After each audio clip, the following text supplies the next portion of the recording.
is he? The time. Oh man, I can't believe it. I thought we had an agreement. I guess I'll have to get someone else. Dude, I am so sorry for being late. I got stuck in the mud on the way to the computer. Sliverz, don't scare me like that.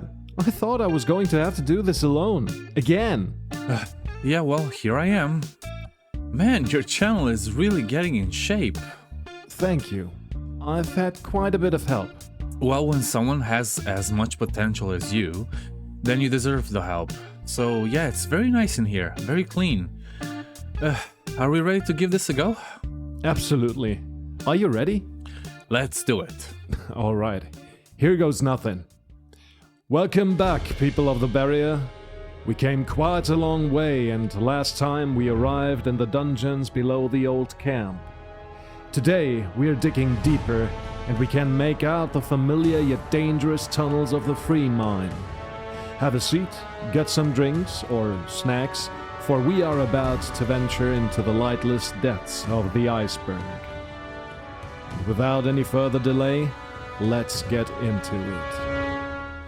KSO Star Constellation. If you take a look into the night sky of Gothic 1, you may find a very peculiar constellation of stars that spell KSO. This was, or still is, the name of Kai Rosenkranz's Counter-Strike clan. I tried to find out if they are still active, but their site is sadly not accessible anymore. Xardus' warning letter. If, for whatever reason, you forgot to bring the Eye of Inos to Irdarath, you will find the satchel in your cabin on the ship. It contains the Eye of Inos and a letter by Xardus. The necromancer is very outraged by your stupidity to forget the one weapon that is meant to destroy the enemy. Imagine Frodo walking into Mordor and leaving the One Ring back at Elrond's. Here's what the old man wrote. My young protege, you disappoint me greatly. How could you leave on the ship and not take the Eye of Inos? I can only hope that there are limits to your negligence. Otherwise, you will never rid the world of evil, and I will be forced to personally execute you for your stupidity. Xardus. Corpse Caves. Alright, let's say you meet Diego in the Valley of Mines, but later on in the next chapter he will appear in the city of Khorinis. The version of Diego that is in the Valley of Mines will be deposited in such a cave, but the NPC will be dead. Diego in the Valley of Mines has the insert code PC_ThiefOW. OW standing for Old World. His version in Khorinis is named PC_Thief_NW, which stands for New World. This whole process has something to do with the worlds being separate instances and not one cohesive open world. If you want to check out these places, the cave in Khorinis is below the Stonehenge. You have to glitch through one of the walls there. The cave in the Valley of Mines is below the monastery ruins, the one you explored with Gorn in Gothic 1. Stunt Bonus Exploit Malice. In Jarkandar, on the way to the pirate camp, just next to the big valley with the waterfall, you will eventually come across Owen and Malcolm. Malcolm will be gone for a short time later, and when you drop into the big hole into which the poor pirate fell earlier while fighting a lurker, you will get a stun bonus.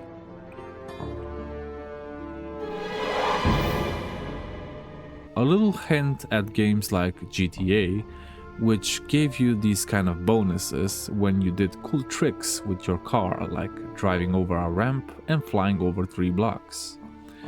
If you drop down again because you think it's easy experience, you will get a malice, diminishing your XP by the same amount, keeping you from exploiting the game. Engraved wall in Jarkandar foreshadows Gothic 3's ending. Before entering Adenos temple in which you will fight Raven, you can see some rune tablets beside the door. They can actually be translated, and here is what they say. And at the beginning and the end there was light. You, the one reading these lines, be warned about the forces of darkness on the other side of the wall. Follow your knowledge and the words of light to defeat the terror of the aeons. Well, I think people look too much into it. It's just a cryptic message on the wall. I cannot see any connection to Gothic 3 because this is simply too vague and Gothic 3 was a heavily flawed mess, including its lore and plot. Obscure cheats.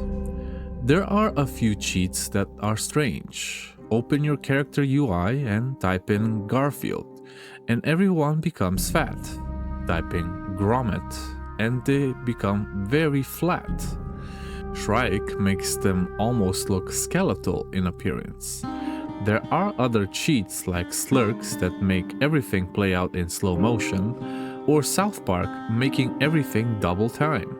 As you can see, most of them are references to pop culture. Gothic 1 was supposed to be a multiplayer game.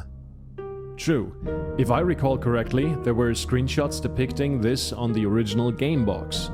You can find images easily online.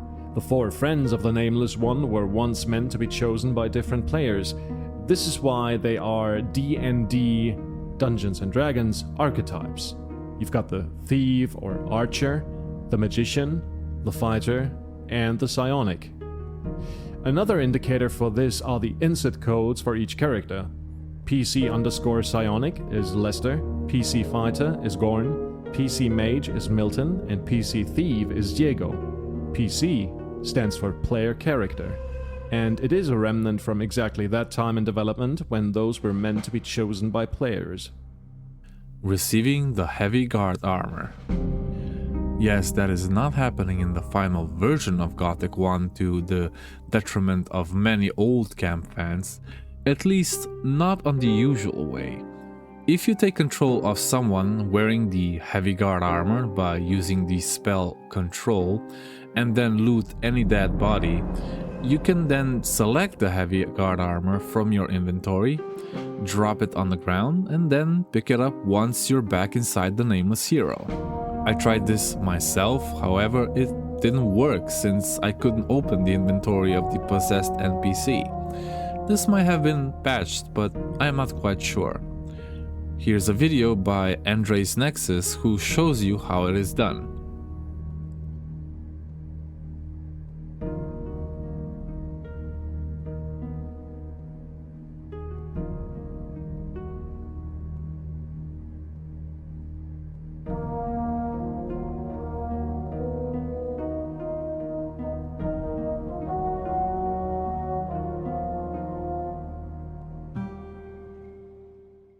Business Management Mechanics. So this one is weird as well. The Gothic wiki states that business management was supposed to be implemented into the cancelled Gothic sequel. I can only fantasize what that could mean. Maybe the player would have been able to set up shops or invest into shops around the camps to earn a fair share of the income, but to be honest, I don't have the slightest clue. The only time this got mentioned is on the Gothic fandom under trivia. Robar's daughter. Another very unspecific entry in this iceberg. In the unfinished Gothic sequel, Robar II would appear in the Valley of Mines, residing in the mountain fortress. In his company is his daughter, but it's unclear what role she had to play. Another possibility is that a character called Zyra, which appeared in Arcania, was speculated to be the daughter of Robar III, who is in fact the Nameless Hero. What a mess of a game that is. The Sleeper's Dreams. So this is the one entry that drove me a little mad because you cannot find anything about it. If it's just a typo and the author meant Sleeper's Dream, singular, it could be referring to one of the drugs that were used in the sect camp. In the design documents, we can find the following dialogue. Gehe in den Tempel zu Baal Namib, wenn du mehr über die Bruderschaft des Schläfers wissen möchtest. Sage den Wachen, dass Baal Kadash dich schickt. Als Vorgeschmack, nimm diese Prise Schläfertraum. Frieden wird in dir sein. This can be translated to, if you want to know more about the Brotherhood of the Sleeper, tell the guards that Baal Kadesh sent you. As a little taste, take this pinch of Sleeper's Dream. So at one point, the sect was consuming not just the fabled swamp weed, but also a substance that could be sniffed, just like the white candy from Scarface. I speculate that this subject was one from the mine crawlers, since the design docs describe some members of the Brotherhood as milkers in the OM, OM being the old mine. That implies that they would milk the mine crawlers. Yeah, you're welcome. The other possibility is that this entry is indeed referring to the actual dreams of the sleeper. It makes sense. An archdemon is sleeping for 1,000 years, he probably has 1 or 2 dreams, but what are they about? Sadly, I couldn't find anything about it. I searched the novel The Sleeper's Ban for key points and also read huge parts of the Phoenix design documents without any success. The only thing we know for sure, and this got confirmed by Mike Hoga as well, that his dreams influence the world around him. See the next entry. If you, however, have any other information about this subject, let us know in the comments, please. The Sleeper affecting Gomez and the Old Mine. As we learned in the last episode of the Iceberg, in the cut event, Nemesis, the Sleeper would have caused many incidents to happen inside the barrier. Mike Hoge said it could have been a possibility that the Archdemon was the cause for the old mine to collapse and the affected Gomez to kill the fire mages and attack on the new camp. This event also had an effect on other inhabitants of the Valley of Mines, driving them mad. The Masters.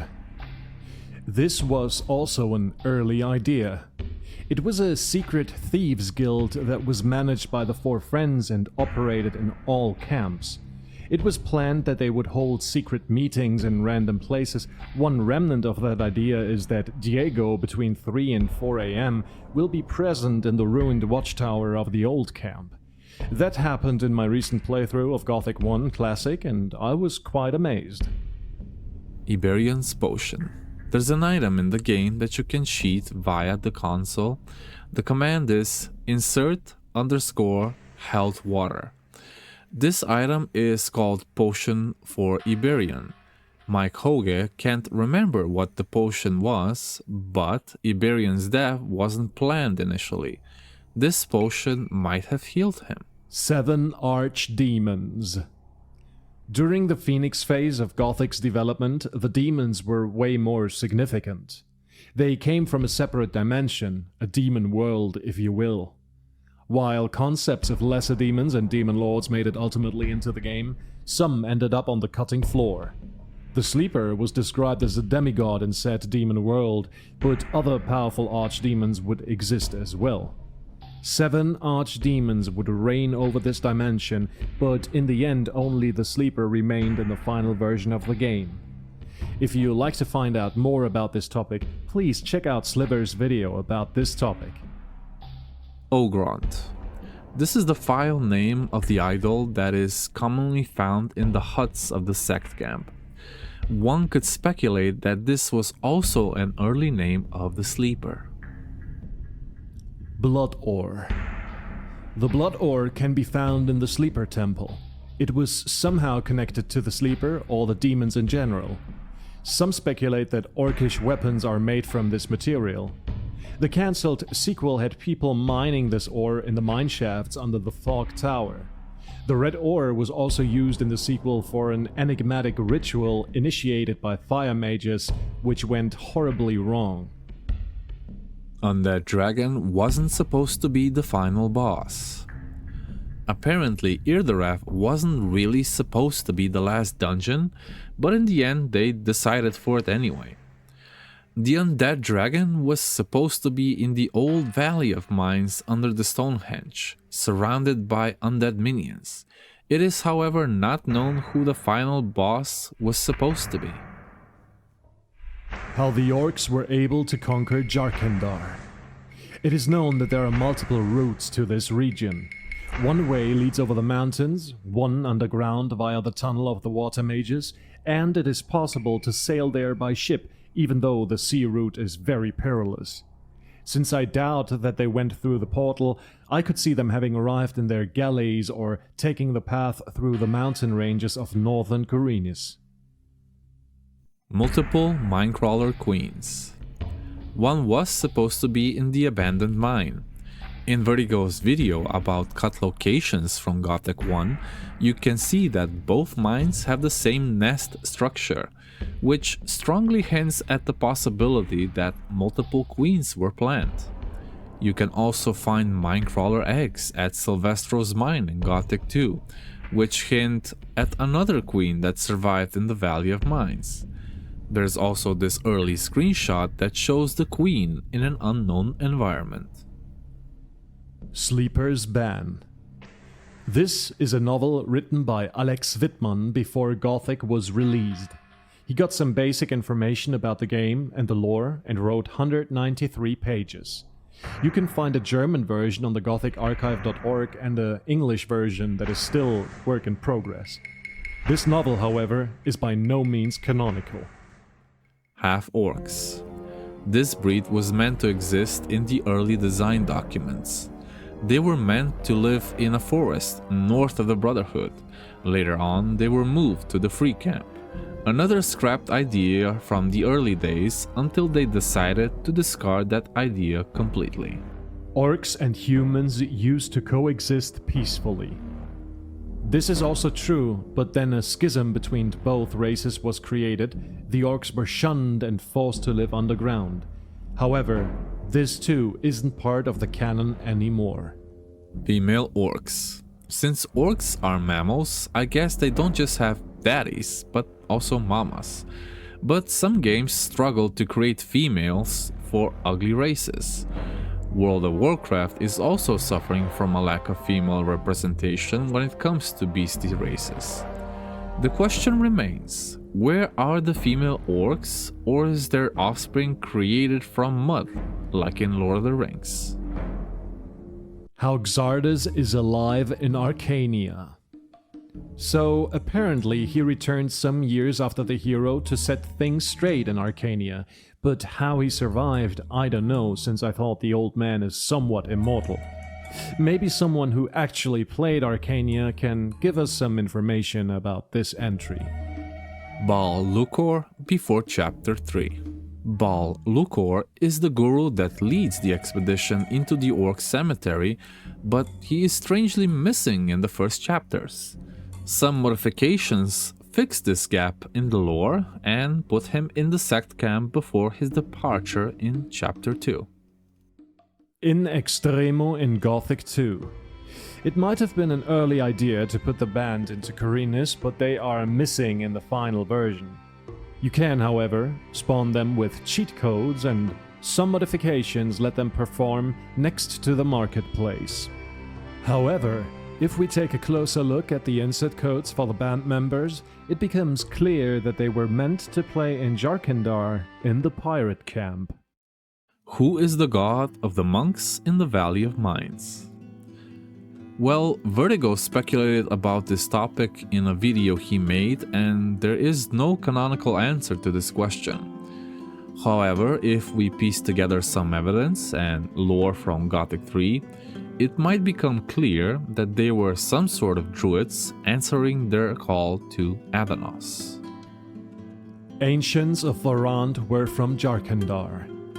Well, that is a theory that might be true. Maybe it's also the other way around and the people from Jarkandar were a splinter group of those from the desert of the mainland. Both cultures, the nomads of Varant and the people of Jarkandar, have a religious relation to Adanos, and both cultures describe the flood happening that ultimately wiped out their civilization. Gothic 1 main quest added late in the development. True.